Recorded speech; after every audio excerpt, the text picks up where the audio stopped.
Sistem endokrin. Sistem endokrin adalah sistem yang mengatur dan menghasilkan hormon yang dibutuhkan oleh tubuh manusia.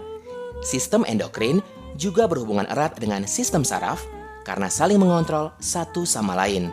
Selain menghasilkan hormon, sistem endokrin juga berfungsi untuk mengontrol aktivitas kelenjar, merangsang pertumbuhan jaringan, mengatur metabolisme, oksidasi dan absorpsi, mempengaruhi metabolisme, lemak, protein, vitamin, hingga mineral.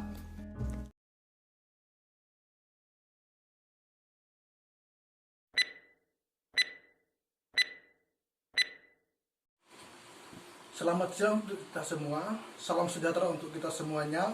Perkenalkan, nama saya Hendrikus Hering, mahasiswa profesional dari Institut Mitra Bunda Persada Batam.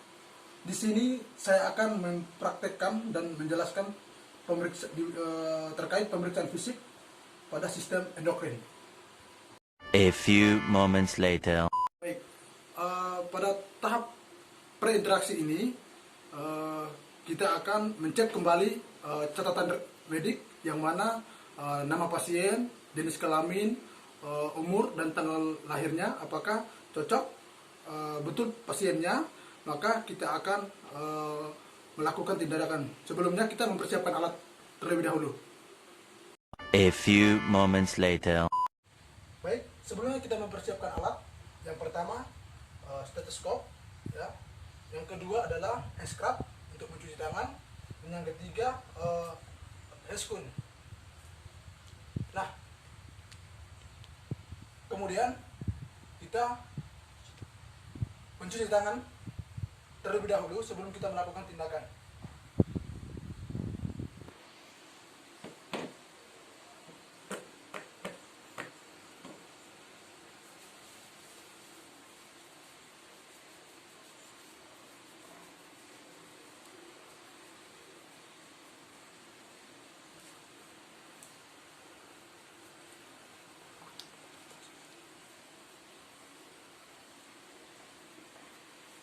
Baik, setelah itu kita mendekatkan alat ke pasien. A few moments later. Baik, setelah kita mendekatkan alat ke pasien, tahap berikut yaitu tahap orientasi, yang mana kita melakukan tindakan. Sebelumnya kita memperkenalkan diri terlebih dahulu kepada pasien. Baik Pak, perkenalkan, selamat siang Pak. Perkenalkan, nama saya Hendrikus Hering, perawat di Rumah Sakit Harapan Bunda. Yang mana saat ini tujuan kedatangan saya ke sini untuk melakukan tindakan pemeriksaan endokrin kepada Bapak. Apakah Bapak bersedia? Ya, siap. Saat ini kita akan membutuhkan waktu kurang lebih 5 menit untuk melakukan pemeriksaan kepada Bapak. Nah, kita mohon kerjasama Bapak ya. A few moments later. Baik, kita masuk tahap kerja, yaitu sebelum kita melakukan tindakan, kita menutup sampiran semuanya untuk melindungi privasi klien. Setelah itu kita menggunakan heskun. A few moments later.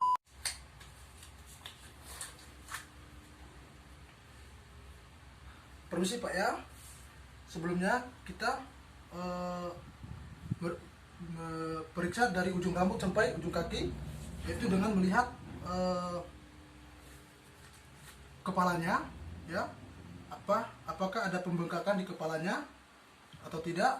Lalu kita melihat di bagian kulitnya. Nah, di kulitnya ini kita melihat apakah kulit rambutnya itu bersih atau tidak, apakah ada ketombe. Nah, lalu kita turun melihat di daerah matanya. Kita buka ya daerah mata, permisi Pak ya. Apakah matanya ada tai mata atau ada kotoran, simetris atau tidak matanya. Lalu permisi Pak, kita buka maskernya Pak ya, untuk kita melihat hidungnya ya, apakah ada kotoran di lubang hidungnya ya atau tidak. A few moments later. Nah, di mulut ini alangkah lebih baik kita menggunakan tong spatel, tapi pada keadaan saat ini kita tidak mempunyai tong spatel, jadi ala kadar saja kita melihat ini dengan menyuruh pasien untuk membuka mulutnya, Pak. Oke, Pak, tolong buka mulutnya. Ya, kita lihat. Nah, giginya apakah ada berlubang atau tidak. Lalu diminta pasien untuk keluarkan lidahnya. Ya, Pak, lidahnya dikeluarkan. Ya, kita lihat lidahnya apakah bersih atau tidak, atau ada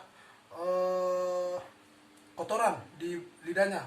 Lalu kita melihat di bagian luar di bibirnya, apakah bibirnya itu basah atau kering, atau ada pecah-pecah di bagian bibirnya. Lalu kita lihat lagi di bagian telinga, ya, telinga kiri dan telinga kanan, apakah ada kotoran di dalam daun telinganya. Lalu melihat apakah simetris atau tidak. Lalu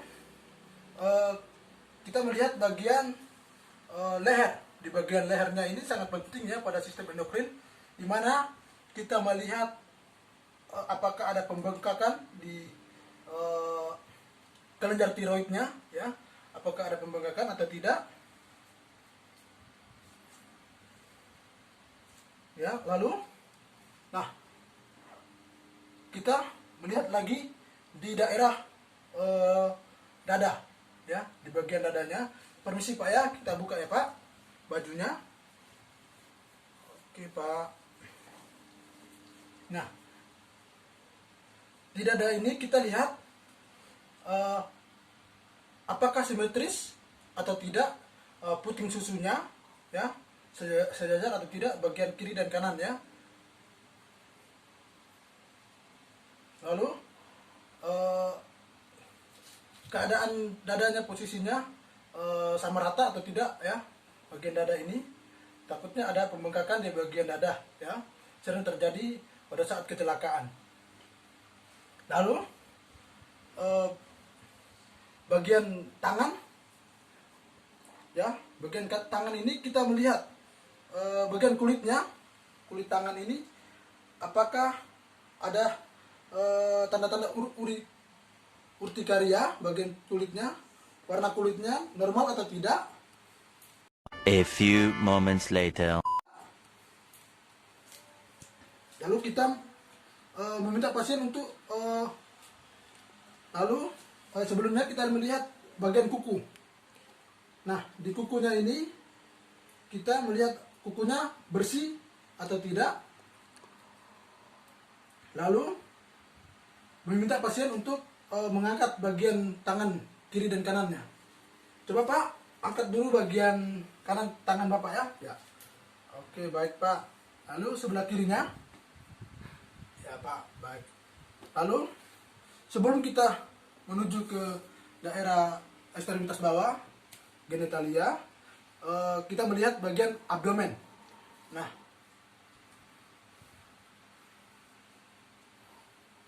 ya, di bagian abdomen ini kita mendengar, kita menggunakan stetoskop guna untuk mendengar adanya bising usus atau kebesaran hepar. Nah, untuk melihat mendengar bising usus ini kita menggunakan stetoskop.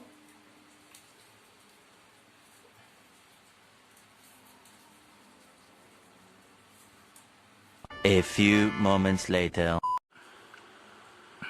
Baik, di bagian abdomen ini yang pertama sekali kita inspeksi melihat ya, apakah adanya pembengkakan di bagian abdomen ya. Kita melihat adanya luka.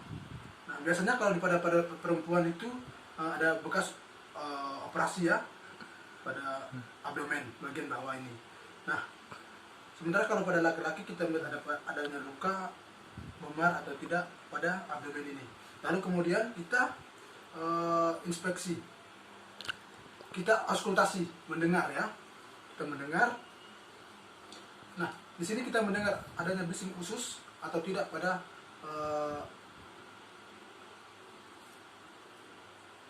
pasien tersebut.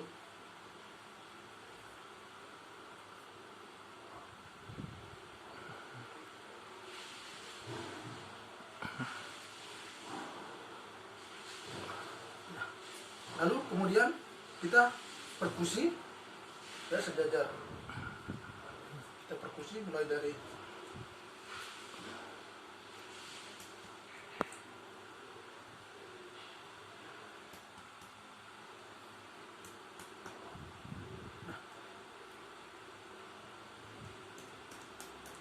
untuk mendengar suara ya. Lalu dari bawah yaitu dari pinggul untuk mendengar batas dari HEPAR tersebut.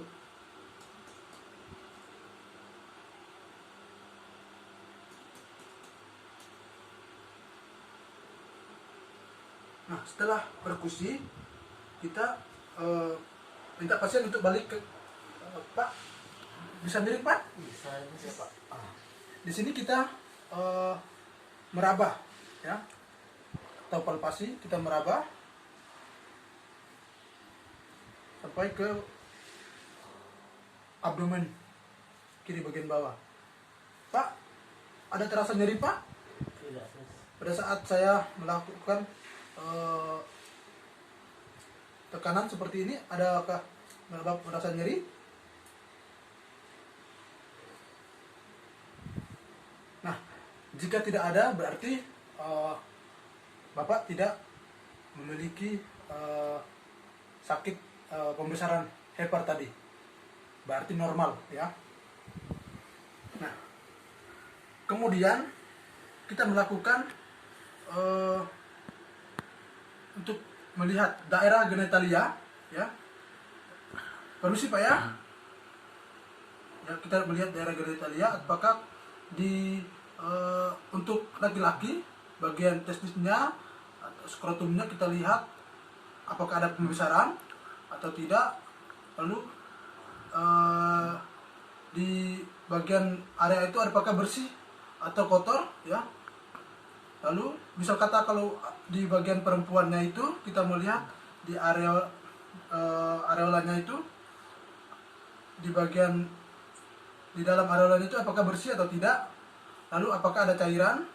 Biasanya ada pasien yang jarang mandi gitu, ada kotoran-kotoran di balik areolanya. Lalu di bagian ekstremitas bawah pergerakan kakinya itu kita melihat apakah ada pembengkakan. Nah, ini kita lihat jika ada pembengkakan kita ukur berapa senti pembengkakan tersebut. Lalu kita meminta pasien untuk merefleks ya, untuk melihat ototnya apakah berfungsi atau tidak. Coba Pak, angkat kakinya Pak. Oke, sebelah kirinya lagi. Oke, ya. Semuanya normal Pak ya? Iya Pak. Ya, semuanya normal Pak. Dari ujung atas rambut sampai ujung bawah semuanya normal kecuali ada sedikit pembesaran di kelenjar tiroid Bapak ya. Nah, mungkin pada saat ini pemeriksaan fisik endokrin yang saya lakukan kepada Bapak telah selesai. Gimana kira-kira keadaan Bapak setelah saya lakukan pemeriksaan tadi Pak? Biasa aja Sus. Ya, ada agak enakan, agak membaik gitu. Biasa aja Sus. Ya biasa aja ya. Oke Ya. ya. Oke. Kalau begitu pemeriksaan fisik pada sistem endokrin sudah selesai. Tahap terakhir yaitu tahap evaluasi, tahap terminasi, yang mana kita melakukan pengkajian kembali terhadap pasien gimana keadaannya setelah kita lakukan pemeriksaan fisik tadi. Lalu kita minta kontrak waktu kembali. Pak, setelah ini saya akan kembali ke ruangan. Nanti mungkin 2 atau 3 jam lagi saya akan kembalikan ke sini untuk mengecek keadaan Bapak. Apabila Bapak ada membutuhkan bantuan saya, maka tinggal pencet aja tombol yang ada di belakang Bapak. Saya akan segera datang ke ruangan. Ya, terima kasih atas waktunya Pak, kerjasamanya. Saya akhiri dengan selamat siang dan semoga cepat sembuh kembali ya Pak ya. Yes, sus. A few moments later. Baiklah, sekian dari saya pemeriksaan fisik pada sistem endokrin yang baru tadi kita dengar dan kita saksikan bersama. Mungkin di lain waktu kita akan berjumpa kembali. Terima kasih.